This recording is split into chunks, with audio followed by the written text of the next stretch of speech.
De la diplomatie au menu de la revue de presse aujourd'hui, on commence avec la visite de Félix Tshisekedi au Rwanda. Le président de la RDC a participé au Africa CEO Forum qui s'est tenu à Kigali. Et lors de sa visite dans le pays, il en a profité pour se rendre au mémorial dédié aux victimes du génocide.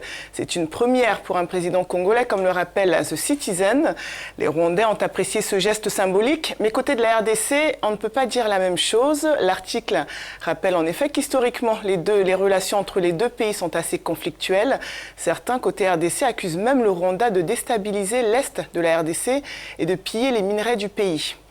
Alors pour certains médias congolais, le nouveau président tente de satisfaire tout le monde, ce qui le place dans une posture assez délicate, car les intérêts des uns et des autres sont parfois assez différents.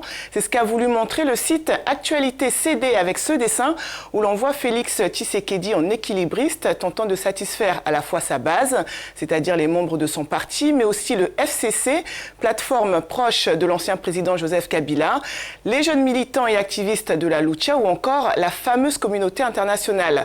D'ailleurs, dans quelques jours, le 1er avril, Félix Tshisekedi se rendra à Washington avec une délégation de jeunes entrepreneurs et d'hommes et femmes d'affaires congolais pour rencontrer Mike Pompeo, le chef de la diplomatie américaine. Mais on ne sait pas encore s'il rencontrera le président Donald Trump.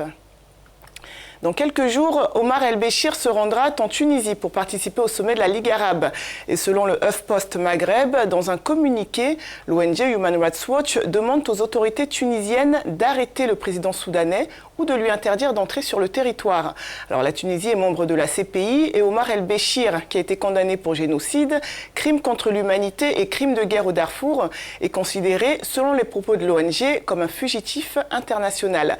Mais pas sûr que la Tunisie accepte de l'arrêter. L'article rappelle en effet que certains pays, membres de la CPI, ont par le passé accueilli le président soudanais en dépit de sa condamnation, comme le Malawi, le Nigeria et la Jordanie, violant ainsi leurs obligations envers la Cour de la Haye.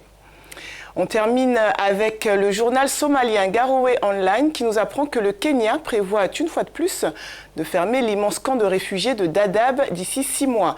Alors ce camp est situé à l'est du pays et c'est le camp de réfugiés le plus grand d'Afrique. Il héberge environ 230 000 personnes, en majorité des Somaliens venus se réfugier au Kenya depuis le début de la guerre civile en 1991. L'article explique que ce projet de fermeture intervient quelques semaines après l'attaque dans un hôtel de Nairobi qui a fait 21 morts le 15 janvier dernier. Et dans le cadre de cette enquête sur cette attaque, au moins 12 suspects ont été arrêtés à Dadaab. Ils sont soupçonnés d'appartenir au Shebab, un groupe djihadiste somalien.